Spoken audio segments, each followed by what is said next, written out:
Good afternoon. My name is Holly Carlton, and this is a presentation on cultural shock for Management 435. Cultural shock is something that many people can experience. They can experience it in their home culture, where they're from, their native land, or they can experience it in a new culture or even a new stage of life. It's something that we can all relate to and that we could see in our everyday life. Merriam-Webster defines cultural shock as a sense of confusion or uneasiness that comes when you experience something new without a proper preparation. So that means that you're not exposed to the new culture or the new expectations, and you haven't been prepared to be accustomed to those things or to even be ready to accept the new way of life or the new task that's being asked of you. This can come when you have a job change, when you move from a small town to a big city, when you enter in a new workplace. This is something I can relate to personally because when I accepted my first job in the school system, I went from graduating from a very small school and coaching in a small school of less than 800 people from grades pre-K to 12 to being at a middle school that had 800 kids in 6th, 7th, and 8th grade. So the culture of the kids was different, the culture of the school was different, and it was definitely culture shock for me because I was a small town girl, now I was teaching in a big city. So it's something that everybody can relate to. You can relate to this at any stage of your life when you enter into a big new change. But in the workplace, this is something we definitely need to look at, especially when we're trying to cross cultural barriers. Shock can come in many different forms. Like I said, it can occur when we move. It can occur when we're exposed to a new environment that we haven't been prepared for. And it can occur when you're entering into a new type of relationship that you haven't been in yet. So if you've never entered into a strictly business relationship, this can cause drastic changes if you're used to being a more personal, having a personal relationship with someone versus the strictly business side. Or if you're used to being a closed-off person and now you have to open up and share personal details that you're not normally used to sharing with people, you can also experience shock and trauma. Also in that definition from Merriam-Webster, it mentioned anxiety and getting kind of worked up about things that you don't have any control over, also being a side effect of cultural shock. So cultural shock comes in 4 different stages. You could include it as 5 if you re-enter your home culture. But I'm just going to cover the first 4 because culture shock could be a never-ending cycle if you're always entering into changes or trying to experience new things, or if you move around from place to place, or you're constantly engaging in new business interactions. So the first stage of cultural shock is the honeymoon stage. The second stage is frustration. The third stage is adjustment, and the fourth stage is acceptance. So in the honeymoon stage, one may say, oh, everything is amazing. And you can relate to this if you've ever been in a very personal or intimate relationship with someone. This could be something that you experience or you could relate to because you're thinking everything is great, it's perfect, it's better than I ever dreamed of. But everybody knows that that's not true. And in comes the frustration. So in the frustration stage, people think, oh, everything is miserable, I can't figure it out, I'm never going to get adjusted, and you just can't find your routine. But then comes adjustment, because now you're settling into a new routine, a new way of life, a new culture, and you're figuring it out for yourself, and you're thinking this is really true. In the fourth stage, you are accepting the new culture, you're creating it as a part of yourself, and you're thinking, I could really get used to this. This is something that everybody goes through in any type of stage of their life. If you become a newlywed or a new parent or you start a new job, everybody's going to experience some form of culture shock at some point in time or another in their life. Many experts refer to culture shock as a W curve because you start way up high in the honeymoon stage, you go down and you're very frustrated, you can't seem to find your way out, but you work your way up to accept it, and then the newness has already worn off, and now you're down back into adjusting, and the emotions have settled, so now you're at the bottom of your curve. And then if you re-enter a new culture or you go back to your home culture, then that would be stage 5, and that's the re-entry stage. So now we're going to talk about stage number 1. Stage number 1 is the honeymoon stage. Like I said, everything seems so perfect. So you might, if you're in business, think, oh, me entering into a relationship with this business and doing exchanges with them is definitely going to be perfect. They seem like the perfect company. I've never seen them do any wrong. They don't have a bad reputation.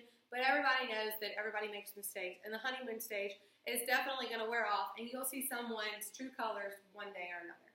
So, like I said, it's new, it's exciting, you're not used to it yet, so you think, oh my gosh, it's so much better than anything I could have ever dreamed of, and it's way better than what I've been used to. That's why we should take this step. But that is, again, not always true.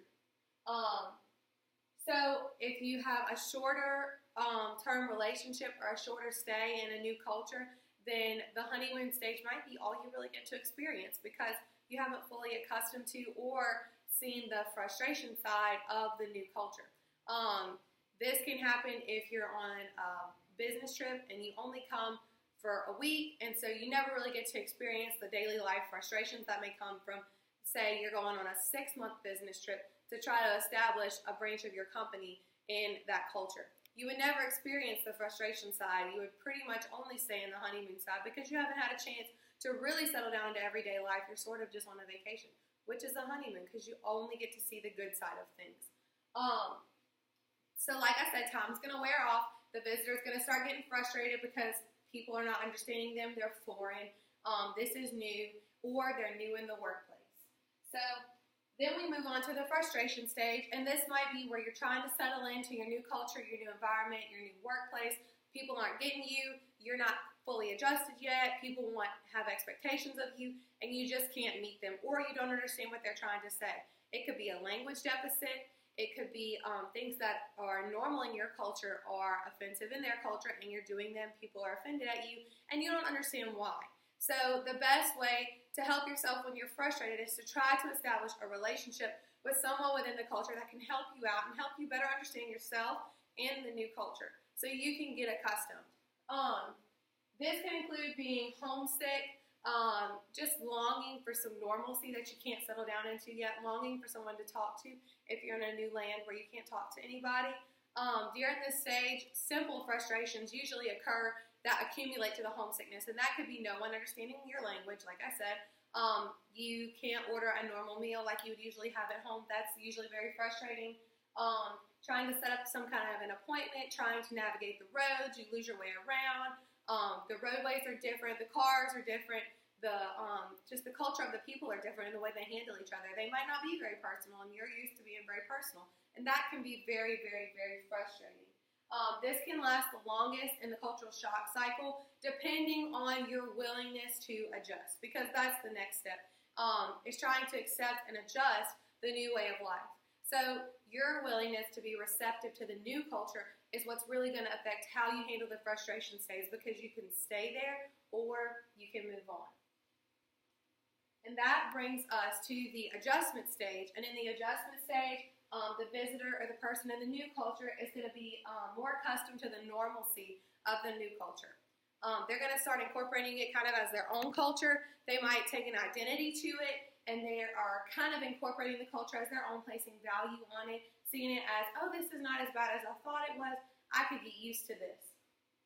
The visitor is kind of establishing friendships and relationships that are going to ground them in their new culture and help build them back up to see that what they're doing is not wrong. They just are not used to it yet. And negative emotions at this stage will tend to settle because, like I said, on the W curve, you start up here in the honeymoon stage, you'll go down to frustration. Now you're back up to adjustment. So now you're starting to see that everything can be okay, and I'm adjusting well, I can do this. And so you have more of a positive attitude because you're settling down. And that brings us to the fourth stage, which is acceptance. In the acceptance stage, you as the individual are thinking of the new culture as is your own. So you're accepting that this way of life can be normal, it can be good for me, I can learn from it. And it doesn't replace your home culture, but you kind of start creating an identity with the new culture. And that can be a physical new culture. You're moving from United States to England, that's a totally different culture, or Australia. Or it could be just entering into a new work environment with a different style of instruction and rigor in the workplace. If you're not used to that, if you're used to working in a very relaxed environment and you go to a very structured environment with a boss who maybe is on top of you all the time, you might have a hard time adjusting to that. And that is another standard of culture shock. But when you get to this stage, you're accepting it, You don't really have negative or positive emotions. You just know that this is what it is. I'm going to do what I have to do to make the best of the situation. Now, like I said, after stage 5 and stage 4, if you re-enter a new culture or you re-enter your home culture, then you could have to have the whole W curve of culture shock again, because you've grown accustomed to a new way of life and now you have to go back to what you know. So if you've ever traveled for a long time, this might be something that you really experience. Now, in coping with culture shock, these are some strategies that are what I researched that seem to be the best thing to adjust to culture shock. One of these is appreciate and value your own culture and appreciate and value the new culture. So when you do this, you're not replacing your home culture, you're just recognizing the other culture as important. Just like you value your own, those people in the other culture value their culture as well. The second point is you're going to try to attempt to relate to the new culture. When you're attempting to relate to it, you're creating a compassion for it, and in turn, others can reciprocate that to you because you're the newcomer, but they might not know that until you're reciprocating respect and understanding for their culture. So it just removes the barrier for offense that can be created when you enter a new culture and you're not well-versed in the norms of the culture. So this kind of rolls into the third thing I said, is cultivating an understanding for the new culture. You need to do your research and try to normalize yourself into the culture as much as possible. That way you're eliminating offense because you're doing things that are normal and regular in that culture. You're not uninformed, so you would do things that could potentially offend someone. And you need to have patience for yourself and patience for others as you adjust to the new environment. And even when you enter a business relationship with someone, you need to have patience because it's new for everyone. Everyone is learning. Everyone's going through the curve, and you might be at the accepting stage, and they're down here and they're so frustrated. So when you cultivate an understanding, you can have a better relationship and alleviate some of that culture shock. And the last thing is to try to develop positive relationships in your new culture. Relationships are extremely important in helping build understanding and build one another up because the person in the other culture could help you cultivate a better understanding, and they can help explain to others your culture. So there could be your spokesperson, and you're trying to understand them and maybe relay them to your business team back home. So relationships, relationships, relationships. Lastly, culture shock in the workplace is extremely prevalent. I've experienced this in major job shifts and changes of organization within the structure. To reduce cultural shock in the workplace, you need to offer positive feedback and offer cross-cultural trainings as much as possible because you never know when you're going to experience a culture different from your own, even if it's a city 10 minutes down the road. Where I'm from in Holden is way different than the culture in Baton Rouge, and that's only 25 minutes away. So to go from working in Holden, if I were to go work in Baton Rouge, I would experience a totally different culture.